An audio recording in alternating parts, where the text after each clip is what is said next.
Le site chess.com a enregistré plus de 5 millions d'inscriptions en l'espace de 3 mois seulement.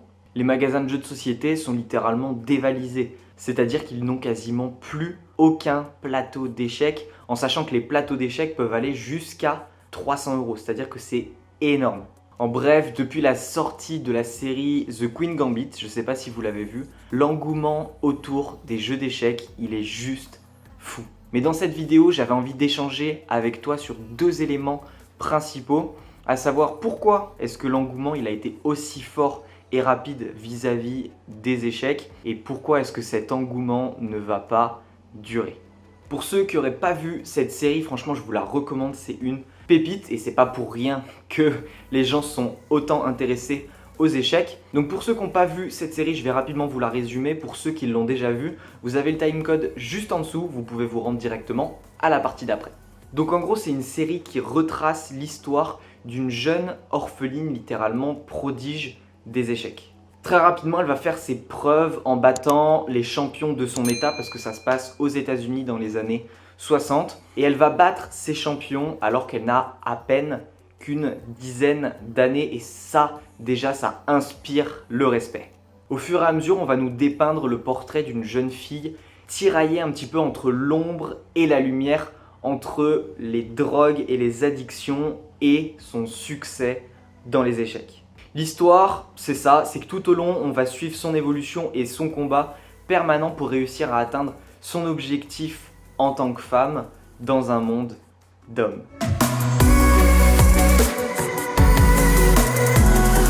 Bon, alors pourquoi est-ce que l'engouement autour de cette série a été si rapide? Il y a deux éléments qui font que cette série a eu un tel succès. Le premier élément, c'est le fait que le héros principal soit un prodige. C'est-à-dire qu'on aime tous les super-héros et à la fin de chaque film de super-héros, on se sent super-héros. Je ne sais pas si ça vous est déjà arrivé à la fin d'un film de Spider-Man ou un Marvel ou même un film d'action où le héros il sauve absolument tout le monde. Clairement, à la fin de cette vidéo, à la fin de ce film, on a l'impression, on a le sentiment d'être aussi fort que cette personne. Si ça vous le fait pas, clairement vous loupez quelque chose niveau émotionnel au niveau des films.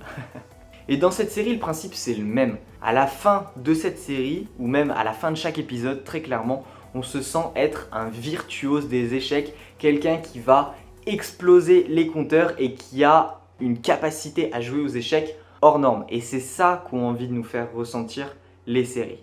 Et le deuxième élément qui est en lien, c'est le fait que ce soit une série. Il ne faut pas oublier que les échecs sont quelque chose dont on n'avait encore jamais vraiment parlé, ou du moins pas avec un tel engouement, pas avec de telles émotions. Et ça a éveillé notre curiosité à tous. On s'est dit, mais comment est-ce que on va pouvoir être captivé par une série liée ou qui parle des échecs? Un truc qui est chiant, où on passe 2 heures le cul assis sur une chaise, à bouger des petits pions sur un plateau qui est juste devant nous et à regarder notre adversaire dans le blanc des yeux. Comment est-ce que ça peut être captivant? Et ça nous a intrigués.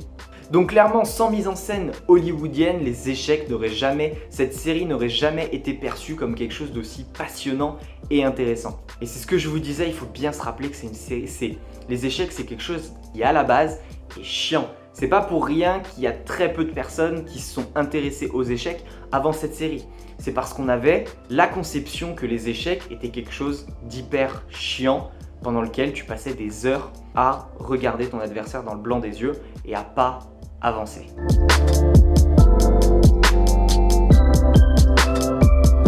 Pour moi, il y a deux éléments pour lesquels l'engouement autour des échecs ne va pas durer. Le premier, c'est que l'objectif d'une série, c'est de nous faire ressentir des émotions. Plus on ressent des émotions qui sont fortes, qui sont puissante et plus on va être accro et on va avoir envie de regarder la suite. C'est pas pour rien qu'on met du suspense. Le suspense, c'est une émotion difficile à vivre à la fin de chaque épisode parce que on a envie de savoir la suite, parce qu'on refuse, notre cerveau a horreur de l'inconnu et du vide. Il veut compléter ce vide, de se dire ok, qu'est-ce que je vais apprendre, qu'est-ce qui me manque pour savoir tout. Mais une fois que la série est terminée, on a envie en fait de revivre ces émotions. C'est un petit peu le principe de l'addiction. C'est-à-dire que quand on va sur notre téléphone, sur notre smartphone et qu'on va sur Instagram et qu'on a une petite notification, ça nous fait un petit choc émotionnel, un petit plaisir, on se dit yes, qu'est-ce que c'est? Et en fait, le principe il est le même, c'est qu'à chaque fois qu'on va retourner sur Instagram, on va vouloir avoir cette petite notification. Et c'est pour ça que des fois on y va sans qu'il n'y ait aucune notification qui nous dit telle personne a commenté ta publication ou a aimé ta publication. Et bien là c'est la même chose, on a envie de revivre les émotions qu'on a vécues dans cette série. Donc on achète un plateau d'échecs. C'est aussi pour cette raison que les enfants ils veulent des jouets Spider-Man une fois qu'ils ont regardé le film, parce que le jouet est associé à l'émotion dans notre esprit, donc ils ont envie de revivre cette émotion et de se ressentir encore une fois comme le héros du film qu'ils ont vu juste avant. Mais bizarrement, et malheureusement, quand on se remet à jouer chez soi, la réalité elle est totalement différente. On passe des heures à apprendre alors que dans la série on a l'impression qu'elle y passe 20 minutes par jour, même pas. On subit des échecs à tour de bras, c'est-à-dire que clairement on est des merdes au début. J'ai essayé de jouer aux échecs bien avant que cette série sorte. J'y ai passé un petit peu de temps, c'était intéressant, mais on se rétame, on se casse la gueule et si on n'a pas cette passion des échecs, ça va être difficile de continuer parce qu'on va se prendre tellement de coups durs dans la gueule que ça va être très compliqué à vivre. Et en plus de ça, c'est qu'il n'y a aucun effet stylé, il n'y a pas de musique motivante et il n'y a personne pour t'encourager et t'applaudir dès que tu as fait un move un petit peu stylé. Et la désillusion elle est là, c'est qu'on pensait pouvoir faire des moves qui étaient sacrément stylés, impressionner nos potes, notre famille, mais il n'y a rien de tout ça qui se passe.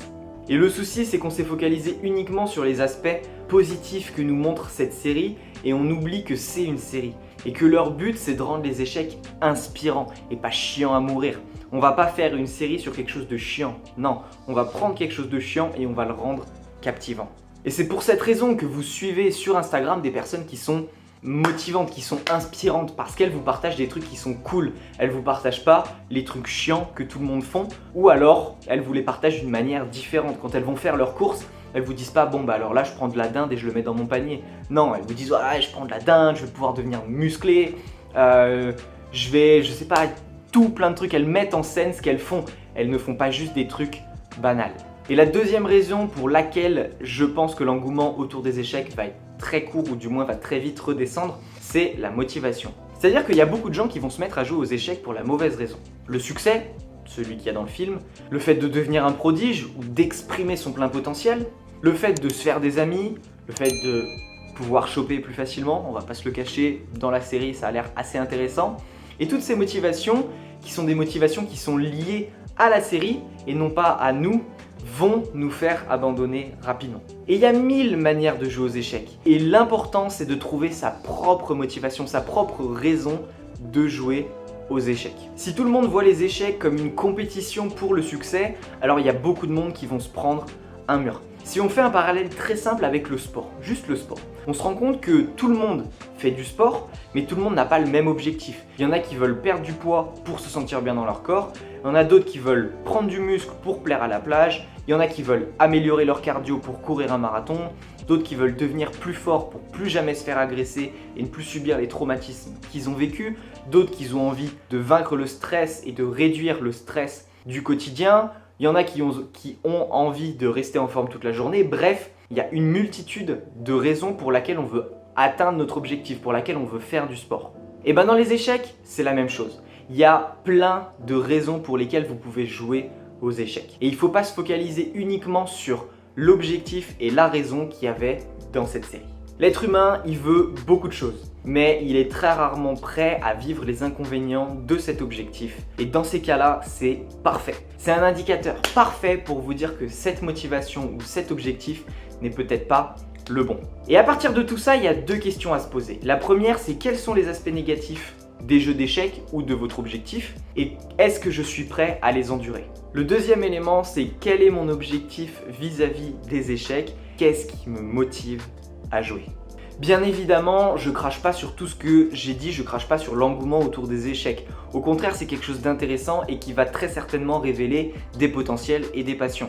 Bien évidemment, j'encourage vivement les gens à vivre des expériences. Moi, le premier, j'ai de plus en plus envie de vivre des expériences différentes et ça peut commencer par faire une nouvelle activité, d'autant plus qu'on est en période un petit peu particulière entre ces confinements et déconfinements. Donc avoir une passion qu'on peut faire chez soi pendant plusieurs heures par jour, ça peut être quelque chose d'assez intéressant et ça peut être quelque chose qui nous motive à travailler plus intensément dans nos études ou pendant notre travail. Les passions et les projets sont vraiment un moteur fou pour avancer dans notre vie parce que c'est quelque chose qu'on a envie de faire dans notre journée. Donc en fait, on va se consacrer à 100% à l'activité pour pouvoir la mettre de côté une fois qu'elle est terminée et avoir du temps à consacrer à nos passions et à nos projets. Donc voilà, si cette vidéo t'a plu et que tu as envie d'aller un petit peu plus loin avec moi, je t'invite déjà dans un premier temps à t'abonner et à partager cette vidéo à quelqu'un qui a eu cet engouement vis-à-vis des échecs ou qui s'est lancé justement dans les échecs pour partager un petit peu ta réflexion vis-à-vis de tout ça.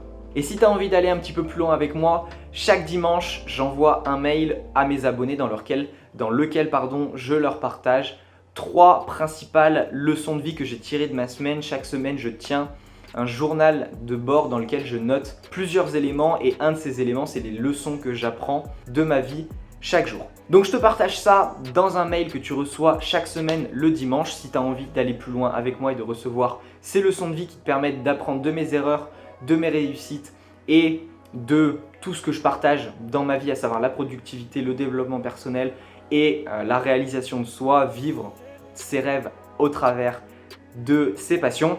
Ça se passe en description, c'est le premier lien qui se trouve juste en dessous. Et quant à moi, je te dis à très bientôt pour une prochaine vidéo. C'était Duncan, merci de m'avoir écouté. Ciao.